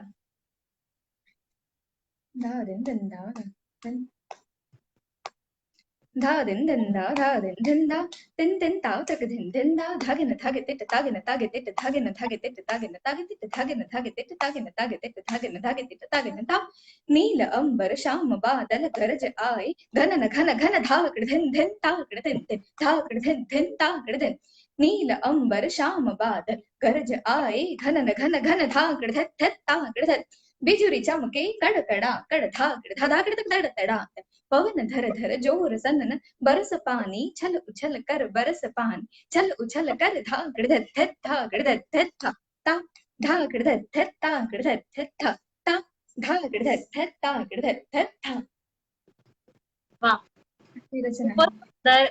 खूप वर्णन खूप छान आहे या खूप कवितामध्ये. सुंदर वर्णन आहे. म्हणजे ते वरती आलेले दाटून आलेले काळे ढग, मग सोसाट्याचा वारा सुटलाय, त्या ढगांचा आवाज, विजेचा कडकडाट आणि मग त्याच्यामध्ये बारीक बारीक बारीक पाऊस. ते त्या मिश्र जातीमध्ये इतकं छान ते बांधलंय. छान वाटतंय बरस ऐकायला. पाणी छल उछल ते छल उछल कर. म्हणजे कवीच्या शब्दांची रचना पण इतकी इंटरेस्टिंग असते की ते पठण करायला सुद्धा मजा येते. आणि त्या त्या ते एक्सप्रेशन आलं त्याच्यातनं फारच छान. येस. खरंय. सो असं अजून एक उदाहरण मी लिहून ठेवलंय. हे बऱ्यापैकी प्रचलित कविता आहे होरीचं. म्हणजे आपल्याकडे भारतामध्ये अनेक सण उत्सव साजरे करायची खूप मोठी परंपरा आहे आणि आपल्याकडे इतकी वैविध्यता आहे की प्रत्येक प्रदेशातले वेगळे वेगळे सण, वेगळे वेगळे उत्सव, त्यांची वेगळी वेगळी पदं, वर्णनं भरपूर आहेत आपल्याकडे. तर त्याच्यापैकी होरी हा एक कॉमन उत्सव मी म्हणेन की जो सगळीकडे अख्ख्या भारतभर साजरा केला जातो. आणि गोकुळातली वृंदावनातली होरी तर सगळ्यात फेमस. तर आपण एक होरीचं कवित पठण करून दाखवते. वा. हे मी आपल्याला होरीचा गतभाव असतो गांधर्वच्या परीक्षेला. तर ताईला एक म्हणजे जयपूर घराण्याची ही परंपरा आहे की गतभाव केला की त्याच्या शेवटी एक कवित करायचं. त्या गतभावाचं म्हणजे त्याचं वर्णन असणारं एक कवित करायचं. तर तसं होरीच्या गतभावाला जोडून हे कवित मी शिकले होते. अच्छा. होरी खेळत संग धा धिन धिन धा तिन तिन ता त्रक धिन धिन धा धा धिन धिन धा धिन धिन ता तिन तिन ता होरी खेलत संग अबीर गुलाल लाल केसर डार डार देखो मोरी चुनरी भिगोई दूंगी दूंगी गारी तो है राधा मन मोहे कहे कृष्ण से जा मैं ना बोलूंगी तो से जा जा जा कान्हा. एवढं छोटस कविता आहे. ते पण इतकं छोटं गोड वर्णन आहे. आहे, गोड सुंदर असं.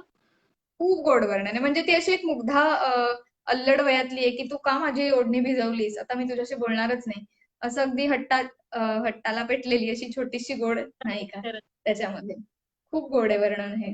पुढे आणि शब्दांमध्ये सुद्धा समजून येतं की ती मुग्धा नायिका आहे, म्हणजे चंचल अगदी अगदी. या दोन्ही गोष्टी त्याच्यात त्यांनी घेतल्यात, त्या विचार करून तसं ते बांधलं गेलंय. खूप म्हणजे किती अभ्यास ते बांधताना सुद्धा असेल या खूप गोष्टीचा. खूप खूप मला तेच अप्रूप वाटतं की कवित कथकसाठी लिहिताना ते किती विचार करत असतील की विचार नसतील करत, आपोआप ते येत असेल ते स्वतः डान्सर असल्यामुळे. म्हणजे ते काय थॉट प्रोसेस असेल कवित लिहिण्यामागे. खरंच मला म्हणजे त्याचं खूप मला एक असं अप्रूप आहे की किती सुंदर पद्धतीने ते लिहितात. म्हणजे ह्या एकेका विषयावरती खरं म्हणजे एक अख्खा निबंध होऊ शकतो.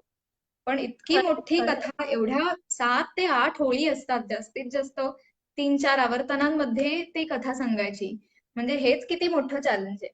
आणि त्याच्यात सुद्धा कुठलाही धागा सुटता नाही कामा, कारण एक सुटला तर मग त्याची जोडणी कशी होणार, पहिला भाग आणि दुसरा भाग. तर ते इतकं डिटेलमध्ये सांगायचं, खरंच मला कवित या विषयाचं फार कौतुक आहे. खरंच खरंच. येस. तो एक शेवटचा, आपल्याकडे वेळ आहे ना माझ्याकडे? हो भरपूर आहे. ओके. ओके. सो शेवटची आपली ह्याच्यातला शेवटचा विषय आहे की देवतांच्या लीला वेगवेगळ्या. तर आता मी हे जे केलं ती पण एक तशी लीला म्हणता येईल की शंकराने मदनदाह केला, ही शंकराची एक लीलाच मानली जाते. तर पण कृष्णाच्या लीला आपल्याकडे जास्त प्रसिद्ध आहेत. त्याचं गोवर्धन उद्धरण किंवा कालिया दमन याची असंख्य कवित्त आपल्याकडे आहे. म्हणजे अगदी पम पम पम पदपटकत फम फम फम फनन उपर बिम बिम बिम बिनती करत बिन, खूप प्रसिद्ध कविता आहेत. तर एक असंच माखन चोरीचं कवित मी शिकले होते. तर ते नारायण प्रसादजींचं कविता आहे. जयपूर घराण्यात अगदी प्रसिद्ध आहे. तर ते एक मला म्हणायला आवडेल. हे पण असंच की माखन चोरी गदभावाला जोडून हे कवित शिकले होते. हे पण अतिशय छोटं आहे आणि खूप गोड आहे. म्हणजे आपल्याला तो एक असा 8 वर्षाचा कृष्ण, चोरी करणारा, मिश्किल, नटखट ज्याला आपण म्हणतो, तसा एकदम डोळ्यासमोर येतो आपल्या खरंय. कवित माखन चोरी. तीन तालातच आहेत बरीचशी कवित, कारण मी तशीच जास्त शिकली आहे 3 तालातली. दा दिन दिन दा दा दिन दिन दा दिन दिन ता तक दिन दिन ना दा दिन दिन ना दा दिन दिन दा दिन दिन ता. कृष्ण सखा मिल गए ग्वालन घर, हिरत फिरत घर देख लियो, ग्वाल के कांधे चढ़ माखन उतार लियो और खाए लियो, दध की मटकी झटकी पटकी और दूध की खीर बखेर लियो, पकड़ लियो राधा ने जब तब ग्वाल बाल सब भाग गए, दधि खाए गए, देखो नारायण ताल बजाकर नाचन लागे, तथे तथे त्राम थे, तथे तथे त्राम थे, तथे तथे त्राम थे. वा. छोटसच कविता आहे, पण अख्खी माखनचोरीची कथा हो, खरंय खरंय. खूप छान आहे. म्हणजे त्यांनी पकडल्यानंतर त्यांनी कसं ढकलून दिलं की मी नाही खाल्लं, या सगळ्यांनी खाल्लं. तर ते त्या इतकं गोड. कवितात सुंदर पूर्ण वर्णन डोळ्यासमोर आणणं. अगदी म्हणजे अगदी एक नृत्यांगना किंवा नर्तक म्हणून सुद्धा खूप चॅलेंजिंग आणि खूप लिहिताना चॅलेंजिंग. म्हणजे जे आपण आधी 10 मिनिटाच्या गदभावात दाखवलंय ते आता 4 आवर्तनात दाखवायचंय. तीच कथा, तेच सगळं, तेच माखन चोरणं, तेच पकडलं जाणं, तेच मी नाही केलं म्हणून रडणं. तर ते सगळं आपल्याला इतक्या छोट्या वेळेत, कमी वेळेत दाखवणं हे मला असं खूप वाटतं गदभावाचा ट्रेलर म्हणून आपण कवित असं म्हणू शकतो. एक्झॅक्टली. वा वा वा. खरंय खरंय. किंवा सारांश, सार असं पण आपण म्हणू शकतो त्याला, की हे तुम्ही मोठं बघितलं, आता एक पटकन त्याची रिकॅप बघा असं. झलक झलक.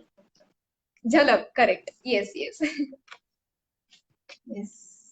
ओके. सो आता ही माझा एक क्लासिफिकेशन मी जसं म्हटलं तसं मी केलं होतं, की देवतांच्या स्तुती, सण ऋतू वार यांची वर्णनं, त्याच्यानंतर कथानक प्रसंगाचं वर्णन आणि आता जसं म्हटलं लीलांची वर्णन. तर पुढचा एक माझा मुद्दा असा होता की कवितमध्ये लयकारी. हम्म.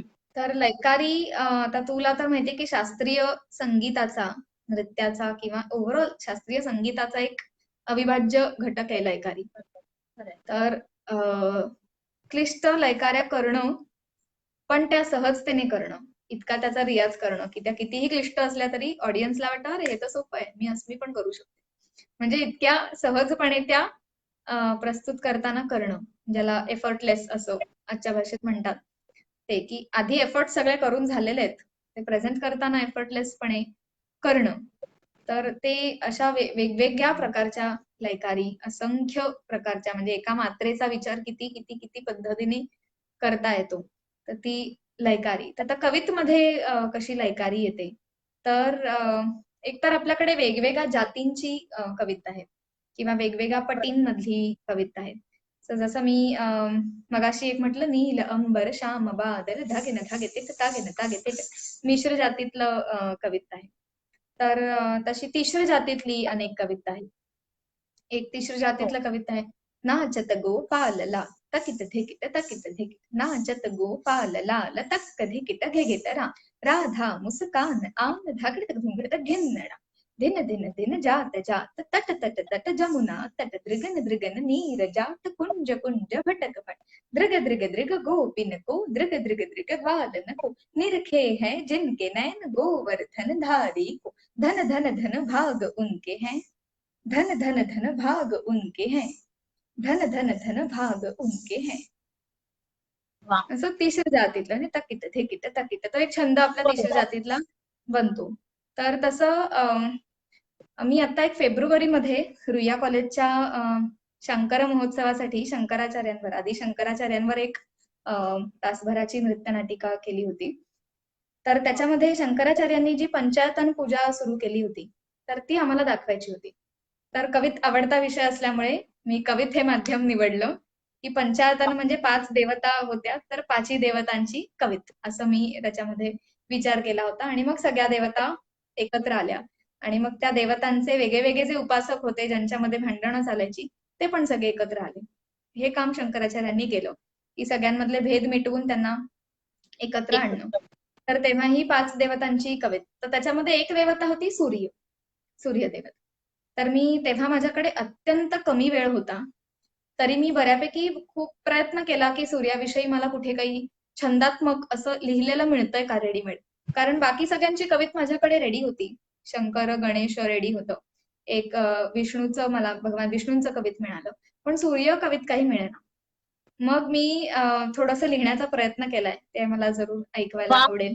अगदी मी आणि विचारत होते, इतकं तू डिटेलमध्ये लिहिलंय पॉइंट काढून वगैरे, तर तू कधी रचण्याचा प्रयत्न केलास का? तर माझा प्रश्न पहिलाच आला, तू हे सांगतेस म्हटल्यावर मला येस, येस. हा पहिलाच प्रयत्न होता आणि ऍक्च्युली तो जसं म्हणतात ना, की गरजेतनं शोध लागतो. तर तसं मला तेव्हा गरज होती. आणि मी खूप विचार करत होते, की काय करू सूर्याचं. म्हणजे रेकॉर्डिंगचा दिवस आला माझा, तरी माझ्याकडे सूर्यावरचं काहीच नाही. बाकी सगळ्यांची कविता तयार होती. आणि मग असंच विचार करता करता हे सुचलं आणि मग ते लिहिलं. आणि माझ्या सुदैवाने ते खंडजातीत झालंय. तर असा काही माझा प्लॅन नव्हता, की ते खंडजातीमध्ये करायचंय. पण मग नंतर लक्षात आलं, की खंडजातीतली कवित कमी आहेत तशी. म्हणजे तिश्र जात हो, चतुश्रातली तर भरपूर असतात, पण तिश्र आणि मिश्र मधली पण खूप असतात. पण खंडजातीमधली कवित मी तरी खूपच कमी ऐकलेत आतापर्यंत. तर म्हणून मला एक हे आनंद झाला, की काहीतरी वेगळं लिहिलं गेलं. तर मलाही ते अजून असं अगदी पाठ नाहीये, तर मी सरळ वाचणार आहे. कारण शब्द मिस नकोयत व्हायला. त्याचा एक छंद केलाय आधी. म्हणजे हे तक तकिट तक तकिट तक तकिट तक तकिट तक तकिट तक तकिट ही खंडजाती चालू आहे.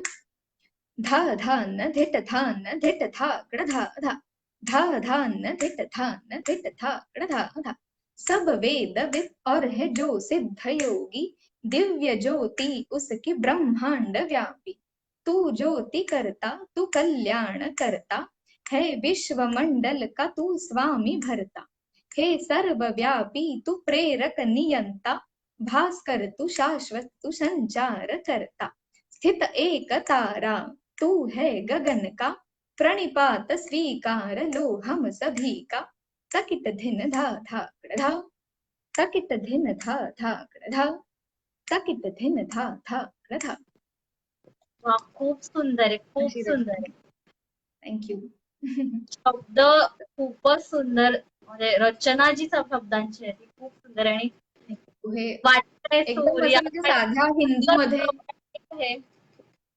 पण ह्याचं क्रेडिट मला जरूर संस्कृत भाषेला द्यायला आवडेल निश्चितपणे, की म्हणजे शब्दांचं भांडार म्हटलं तसं मगाशी संस्कृत भाषेमध्ये इतकं आहे. म्हणजे एका खरंच, खरंच. संकल्पनेसाठी शेकडो शब्द असं भरपूर असल्यामुळे कदाचित हे सुचलं असावं. सो खूपच सुंदर. सूर्यदेवतेची कृपा म्हणायची.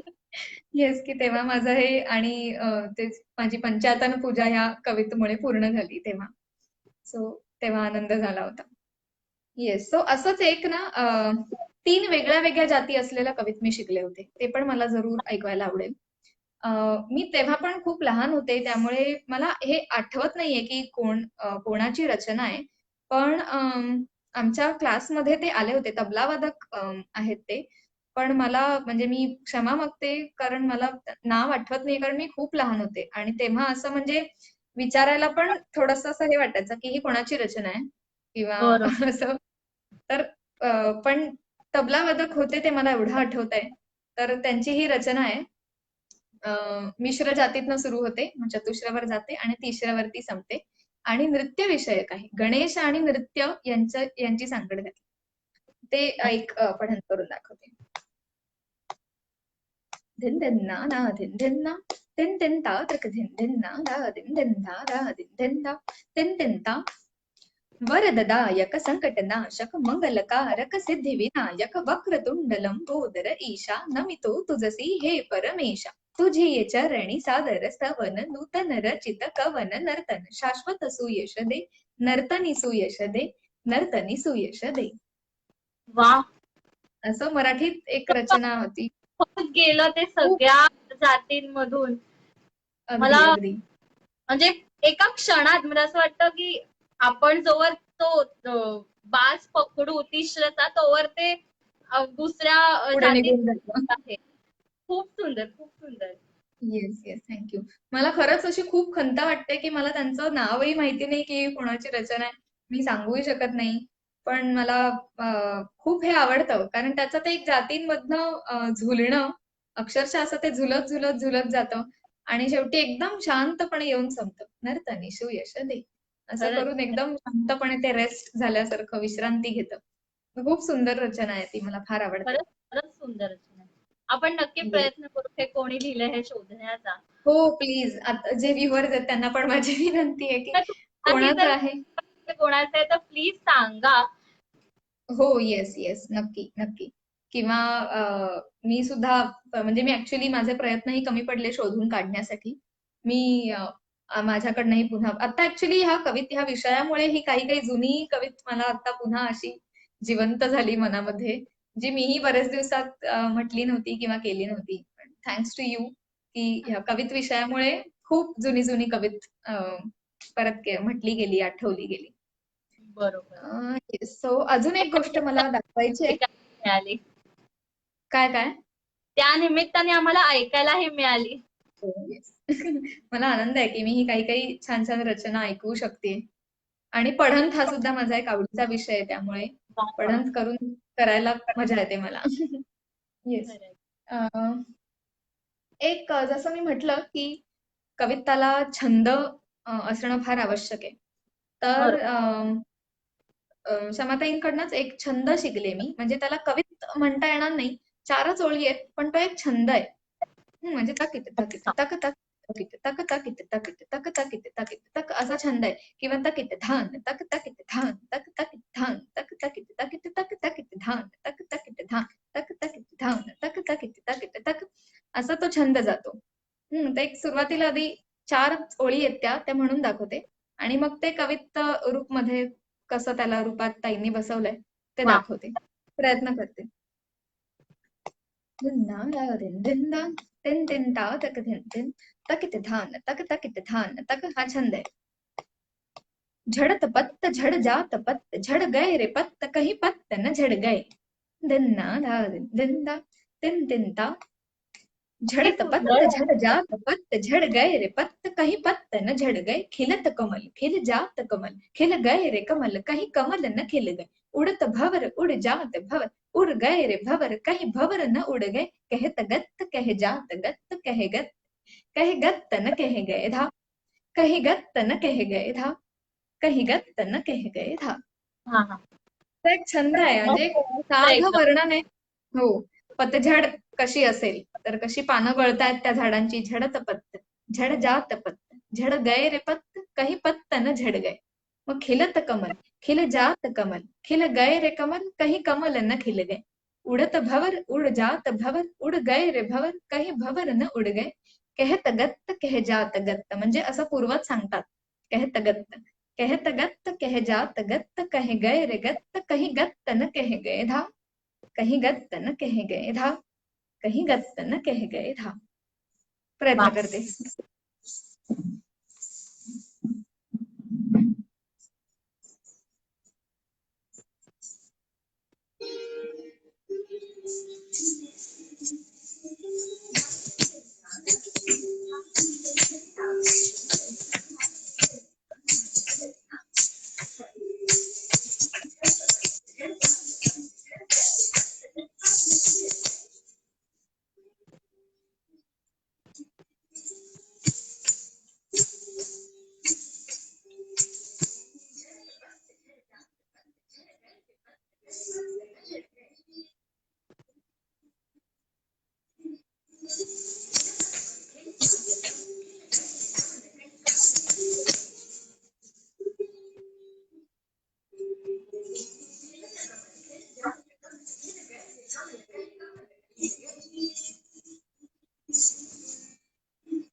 वा,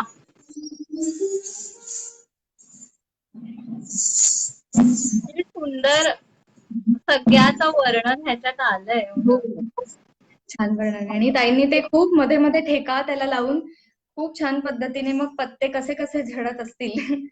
मग झाड आधी कसं कसं असेल, मोठं झाड, मग त्याला वेली, मग त्याला अजून एक वेल, मग त्याची पानं, मग ती उचलून बघणं कशी आहेत, मग कमळ, खरंच, मग त्याच्यावरती भिरभिरणारे भुंगे कसे उडत असतील. तर त्यांचं हे एक इमॅजिनेशन कवितेमध्ये खूप सुंदर पद्धतीने त्या विचार करतात की असलेल्या वेळेमध्ये, असलेल्या शब्दांमध्ये कसं कसा तो विषय जास्तीत जास्त प्रभावीपणे मांडता येईल. तर हा विचार बरोबर. कवितेमध्ये खूप महत्वाचा आहे, असं मला वाटतंय. आहेत ऍक्च्युली खूप मुद्दे अजून राहतायत, पण हे माझ्या मते सगळ्यांना माहिती आहेत, त्यामुळे मी एक थोडक्यात रॅपअप करते की नवरसांवर आधारित भरपूर कविता आहेत. त्याचा मग एक शृंगार जरी म्हटला, आवाज येत नाहीये, खूप जण अं, म्हणतात. हो, अंजली देशमुख. अंजली काकू, सुचिताताई. आता येतोय म्हणजे ऐकू. आता मी बोलतेय त्याचा आवाज येत नाहीये की मगाशी झडत पत्ताचा येत नव्हता? हा, म्हणजे त्या कवितेचा येत नव्हता तेव्हा त्यांचा लगेचच आला होता मेसेज. अच्छा, ओके. पण समजलं ना कवित, म्हणून मी ऍक्च्युली मुद्दाम आधी पठण केलं हो की हो, निदान त्याचे शब्द तरी, कळतील कारण मी कळतील. म्हटलं तसं मी हे घरी रेकॉर्ड केलंय म्हणून त्यामुळे त्याचा फारशी साऊंड क्वालिटी उत्तम नाहीये. नाही, स्पीकर सुद्धा पण माझ्या मागच्या त्याच्या लाईव्हच्या वेळी बिघडला. समजलं असेल ते. काय? तू पठण तर केलंयस त्याच्यामुळे मला असं वाटतं सगळ्यांना हो, येस, समजलं येस. आय असेल होप, की कारण ते इतका सुंदर छंद आहे, तो नाही ऐकू आला तर मला खूप वाईट वाटेल. Yes, okay. ठीक आहे. तर जसं मी म्हटलं की नवरसांवर आधारित खूप कविता आहेत. तर म्हणजे तो शृंगार जरी घेतला तरी शृंगाराच्या किती वेगवेगळ्या छटा आहेत. तर त्या प्रत्येक छटांवरती कविता आहेत आपल्याकडे. मग विप्रलंब शृंगाराचं कविता आहे, बरसत सजल नयन राधा केशो काकुलही अति दुःख पावत. असं भरपूर मोठं ते विरहिणीचं कवित होतं. मग प्रेमी युगुलांची कवित होतात किंवा छोटंसं काहीतरी भांडण झालंय याचं कवित येतं. तसं रसांवरती आधारित भरपूर कविता आपल्याकडे आहेत. नायिकांवर आधारित भरपूर कविता आपल्याकडे आहेत निश्चितपणे. त्यातलं एक कवित मला म्हणायला नक्की आवडेल. एकच आता शेवटचं म्हणते. खूप सुंदर कविता आहे ते. मोहनरावजींचं आहे, पंडित मोहनराव कल्याणपूरकरजी यांची रचना आहे. अंगडधा अंगडधा धिंदा धिंदिन्ना त्रिधिंदिन्ना ना धिंदिन्ना ना धिंदिन्ना. प्रोषित पतिका नायिका. प्रोषित पतिका म्हणजे थोडक्यात सांगते, जे व्ह्युअर्स आहेत कदाचित कोणाकोणाला माहिती नसेल तर. प्रोषित पतिका म्हणजे जिचा नायक पती प्रियकर कामानिमित्त बाहेरगावी गेलेला आहे आणि खरं म्हणजे 8 महिने काम करून पावसाळ्याचा ऋतू जेव्हा येतो तेव्हा पावसाळ्याबरोबर तोही येतो. पण यावेळी पाऊस आला, ढग गडगडतायत, विजा चमकतायत, पण तरी अजून तो काही आलेला नाहीये. त्यामुळे ती त्या ह्या कवितामध्ये असं आहे की ती ढगाबरोबर निरोप पाठवते त्याच्याकडे. जसं कालिदासाने मेघदूतात दाखवलंय की तो यक्ष त्याच्या पत्नीसाठी ढगाला सांगतो, त्या मेघाला सांगतो की तू माझा निरोप जाऊन तिला पोचव आणि तिची कुशलता वगैरे विचारून परत मला येऊन सांग की ती कशी आहे आणि मी पण नीट आहे असं तिला निरोप पोचव. तर अशी ही त्याला निरोप पाठवतीये आपल्या पतीला की तू लवकर घरी ये. छोटस कविता आहे. म्हणजे त्याच्यात पावसाळ्याचं वर्णन आणि मग अचानक त्याला एक वेगळी छटा येते विरहाची. वा. ना धिंदिन्ना ना धिंदिन्ना धिंदिन्ना धिंदिन्ना तांगडधा धिंगडधा ना किडतक धिंगडधा धा तिरकिटतक ता तिरकिटतक क्रान क्रान नृत्य झांगी रे कुकू झांगी रे उमड घुमड कर बादल गरजत थर तिरकिटतकता बिजुरी चमकत दिग दिग दिगता दिग दिग दिग दिग बूंदिया बरसत तकड़ा तकड़ा तकड़ा तकड़ा मस्त मयूरा वन में निरतत ता दिग दिग ता दिग दिग दिग दिग थो दिग दिग थो दिग दिग दिग विरहीन के मन पीर उठी फिर धीर गयो और प्राण नहीं थिर ता दिगता ओ रे प्यारे कारे बदरवा जा तू जल्दी पिया के अंगनवा कहियो संदेशवा लौट सजन घर आ रे आ जा आ लौट सजन घर आ रे आ जा आ लौट सजन घर आ रे आ जा आ. वा. अशी रचना आहे. सुंदर कविता आहे खूपच प्रोषित सुंदर आहे. पत्रिकेचं. अशी भरपूर नायिकांवर आधारित सुद्धा भरपूर कविता आहेत. म्हणजे नायिकेच्या मनाची अवस्था सांगणारी. मग त्याच्यात ना कुठली देवता आहे, ना कुठलं कथानक आहे, ना कुठला प्रसंग आहे, ना कुठली लीला आहे. फक्त एक मनाची अवस्था आहे, जिला कवितेच्या माध्यमातून उलगडून सांगितलेलं आहे. त्यामुळे ते फक्त नायिकेचं वर्णन इतकं वरवर नाहीये, नायिकेची कविते. तर त्या जसं ह्याच्यात म्हटलंय की अवस्थानुकृतीर नाट्यम. त्या अनुकरण म्हणजे नाटक नाहीये, तर त्या अवस्थेचं अनुकरण मला करता येत आहे का? की हे वाक्य म्हणताना त्या प्रत्यक्ष पात्राच्या मनात काय आलं असेल, त्याचं अनुकरण मी करू शकते का? त्याची अनुकृती मी करू शकते का? वा. तर हा खूप खोल विचार आहे अभिनयातला. आणि तो कवितेमधून करणं खूप एक अवघड काम आहे. ते एक खरंच खरंच. मध्ये मी मांडलंय बऱ्यापैकी. मला जे काही येत होतं, मी जे काही अभ्यास केला होता आणि माझ्या गुरुजनांकडनं मी जे काही ऐकलीये, शिकलीये, ते मांडण्याचा प्रयत्न केलाय. खरंच खूपच छान आणि इतक्या सुंदरपणे आम्हाला तुझ्या सगळ्या गोष्टी समजवत आलीयस. इतकं ऐकायला छान वाटतंय आणि असं वाटतंय की खरं तर खूप प्रश्न बाकी आहेत माझे, पण आपल्याला वेळेचं बंधन आहे. वेळेचं आपण बंधन. हो ना. काही प्रश्न जर तुझी इच्छा असेल तर सॉरी, ऐकू आपण नये. घेऊ शकतो म्हटलं एखादा प्रश्न तुझी जर इच्छा असेल तर. हो, मला काहीच त्रास नाहीये ग. पण मला असं वाटतं सगळे प्रश्न कव्हर केलेच म्हणजे माझा असा वेगळा काही प्रश्न विचारण्याआधी सगळ्या मुद्द्यांमध्ये तू हात घालून आलीयस त्याच्यामुळे तरी पण काही असेल तर नक्की विचार. मला येत असेल तर मी नक्की उत्तर देईन. खरंच म्हणजे खरं तर काहीच नाहीये असं राहिलेलं म्हणजे मला तरी आता वाटत नाहीये की असं काही राहिलंय. पण प्रेक्षकांना ओके. जर विचारायचं असेल की तर तेही विचारू शकतात नक्कीच. हो, नक्की, नक्की. कोणाला प्रेक्षकांमधून काही विचारायचं असेल तर विचारा अवश्य. मला माझं जितकं काय अल्पज्ञान आहे, अल्पमती आहे, त्यावर मी नक्की प्रयत्न करीन उत्तर देण्याचा. नाहीतर मी माझ्या गुरुजनांशी बोलून तुम्हाला नक्की उत्तर देईन. खरंच. त्यामध्ये आपण प्रेक्षकांच्या ची वाट बघत बसलो तर आणखी उशीर होईल. हो. खरंय. एक मी मग एक शेवटचं बादलपरण म्हणून संपवूया सेशन आपलं. हो, नक्की. चालेल. एक मी मुद्दाम असं उदाहरण घेतलं, कारण गणेशपरण, शिवपरण, दुर्गापरण खूप म्हणजे दुर्गापरण पण एक होती पठण करायची, पण खूप असं मला खूप इच्छा असते पठण करायची. Very sorry about that. त्यामुळे ते काही संपणार नाही. सो एक मला असं वाटलं, की आपण म्हणतो की म्हणजे शब्दांना अर्थ नसतात आपल्या तोड्यांच्या, पर्णाच्या, पखावजच्या, बोलांना. बरोबर. पण तर ही एक रचना आहे बादलपरण. तर त्याच्या परणचेच शब्द आहेत, एकही साहित्याचा बोल त्याच्यामध्ये नाही. पण तरी कवितेची व्हॅल्यू त्याला येऊ शकते इतकं श्रीरंग म्हणतोय अरे तू बापरे. गाणं शिकते आहेस त्याबद्दल काही एखादं गीत ऐकायला पण आवडेल. बापरे. बरं, ओके. ठीक आहे. आता मी हा मुद्दा आधी म्हणते तो पूर्ण करते, हो, की नक्की. की फक्त परणचे बोल आहेत, पण तरी त्याच्यामधनं इतका अर्थ म्हणजे त्याचे वर्णन त्याच्यातनं अपेक्षित आहे, ते इतकं छान पद्धतीने येतं. माझी पढन तशीच होईल अशी मी खात्री नाही देत, पण मी प्रयत्न करते. कारण ती परण खूप सुंदर आहे, रूपक तालामध्ये आहे. वा. धिन धिन्ना धिन्ना धिन्ना धिन धिन्ना धिन्ना धिन्ना धिन्नडना गिते टिकड धिकिट घिगिट घिगिना तिट कत्ति गदा नना गिते कता नता किट धिकिट तिट था तिट था तिट था किट घिन तडा तडा नता धा धा किट घिन तडा तडा नता धा धा किट घिन तडा तडा नता धा. वा. अशी परण आहे. तर त्याचे वा. बोलच इतके इफेक्टिव्ह आहेत, की मला असं वाटतं की इथे साहित्याची गरजच नाहीये. आपली नृत्याची भाषा सुद्धा इतकी प्रभावी आहे, की त्याच्यातनं एखादं एक्सप्रेशन नक्की. पखावजची भाषा, नृत्याची भाषा ह्याच्यातनं आपण मांडू शकतो. म्हणूनच कदाचित आपल्याकडे हे जे विभाग पडलेत, की तोडाची भाषा कशी असते, थोडीशी सॉफ्ट. तबल्याची भाषा कशी आहे, पखावजची भाषा कशी आहे, थोडंसं बरं. गंभीरत्व त्याला. तर माझ्या मते हे जे आहेत हे सुद्धा एक्सप्रेशन्सच आहेत त्या त्या बोलांचे. आता एक नक्की. तोडा येतो तो दिग दिग थेई दिग दिग थेई ताथे इथे ता थे ता थे ता थे ताथे इथे ता दिग दिग दिग दा थे ताथे इथे ता दिग दिग दिग दा थे ताथे इथे ता दिग दिग दिग दा थे थे.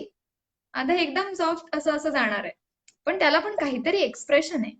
म्हणजे एक्सप्रेशन लेस आपल्याकडे तोडे तुकडे सुद्धा नाहीये. नाही म्हणजे नाही जितकं कवित्व प्रभावी आहे, तितकीच आपली नृत्याची भाषा, तबल्याची भाषा, पखावाजाची भाषा सुद्धा तेवढी प्रभावी आहे असं मला वाटतं. नक्कीच तर हा नक्की. माझ्या लिस्ट मधला शेवटचा मुद्दा होता.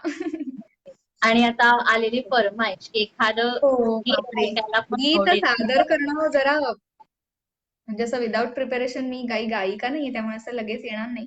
पण मला हे सांगायला नक्की आवडेल, की गायन आणि तबला अ, मी फारच जुजबी शिकलीये, शिकतेय अजून. पण त्याचा मला नृत्याच्या दृष्टीने प्रचंड फायदा झाला. अ, माझी आई सुगम संगीत शिकायची. माझी आजी पेटीचे क्लासेस घ्यायची. माझे बाबा पंडित भीमसेन जोशींचं गाणं, सुधीर फडकेंचं गाणं भरपूर ऐकायचे. त्यामुळे गाणं अ, कानावरती पडत होतं आणि त्याची त्याची पण आवड निर्माण झाली आणि थोडासा बरा आवाज होता. त्यामुळे मुक्ताताई अनेकदा मला गायला पण सांगायची, की छोट्यांच्या परीक्षांबरोबर गा किंवा अनेकदा तिच्याबरोबर मी प्रोग्रामला सुद्धा म्हणजे जिथे आर्टिस्ट लिमिटेड असतील, उस्मानाबादला मला आठवतंय, की एक का ताईचा सोलो होता. तर ताई मला पढनसाठी घेऊन गेली होती.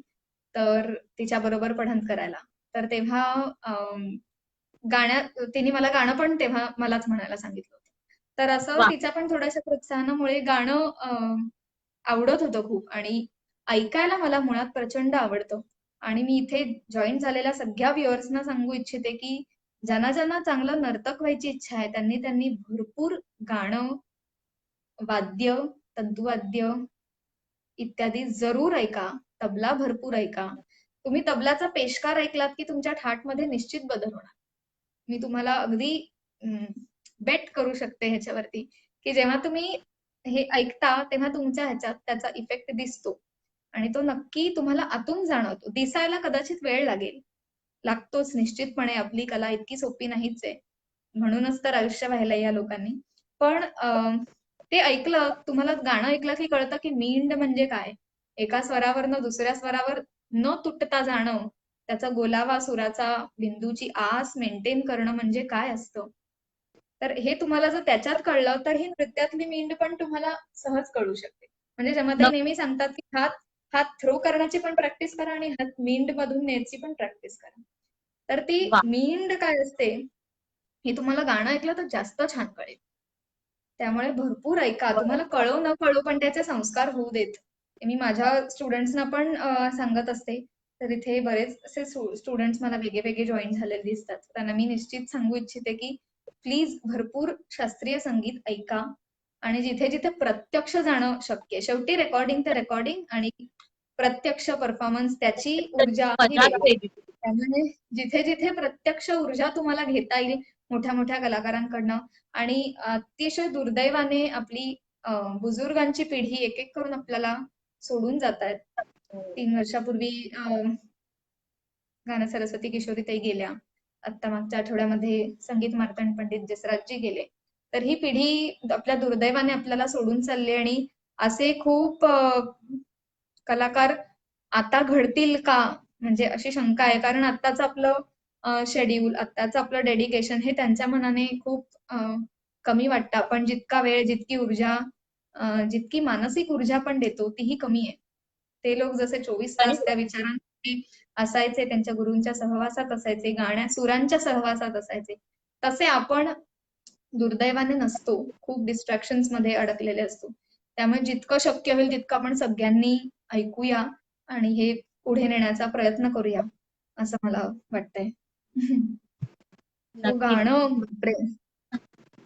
काहीतरी प्रयत्न करते छोटासा. कथकशीच संबंधित काहीतरी.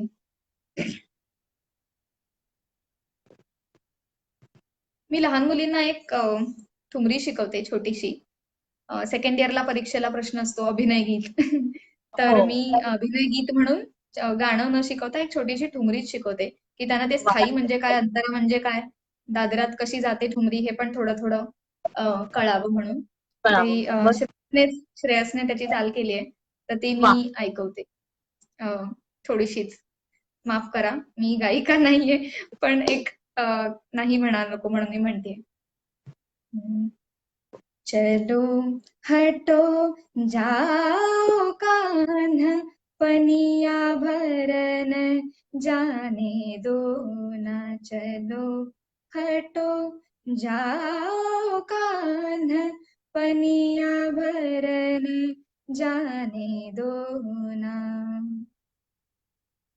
धीठ लंगर मगवारो कत, राह तकत जल जमुना, हरज गरज एक न माने, हरज गरज एक न माने, बिनती करूँ मैं परू पैया, चलो हटो जाओ कान्हा, पनिया भरन जाने दो ना, पनिया भरन जाने दो ना, पनिया भरन जाने दो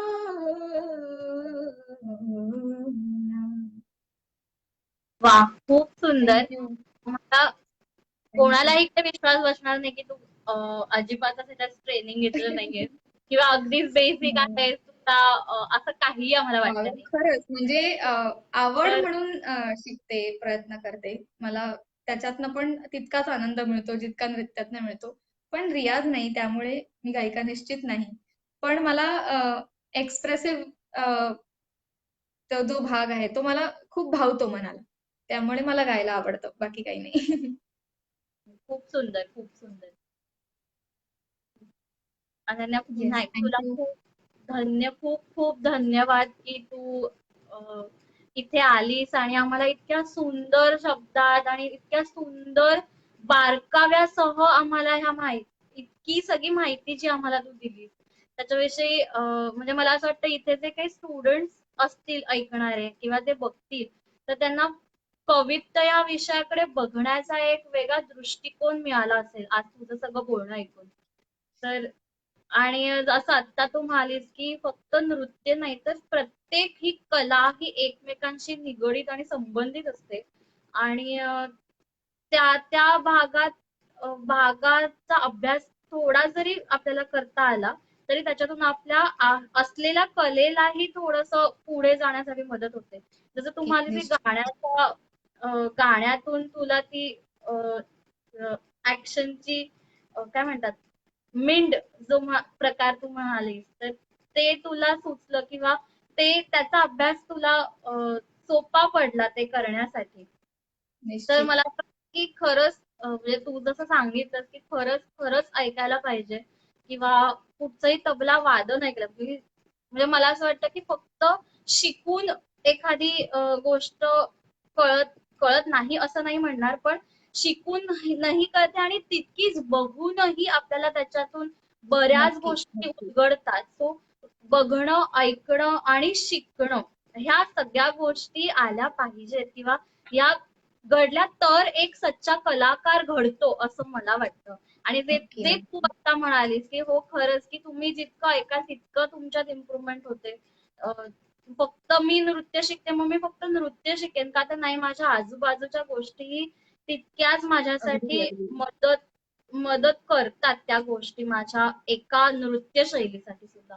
तो खरंच निश्चित, म्हणजे निश्चित. जसं तुम्ही सांगितलं आणि जसं मी आता म्हटलं तसं की नक्की प्रयत्न करा जर इकडे कोणी स्टुडंट बघत असतील तर. कारण एक कलाकार म्हणून घडण्यासाठी या खूप मदतीच्या आहेत गोष्टी.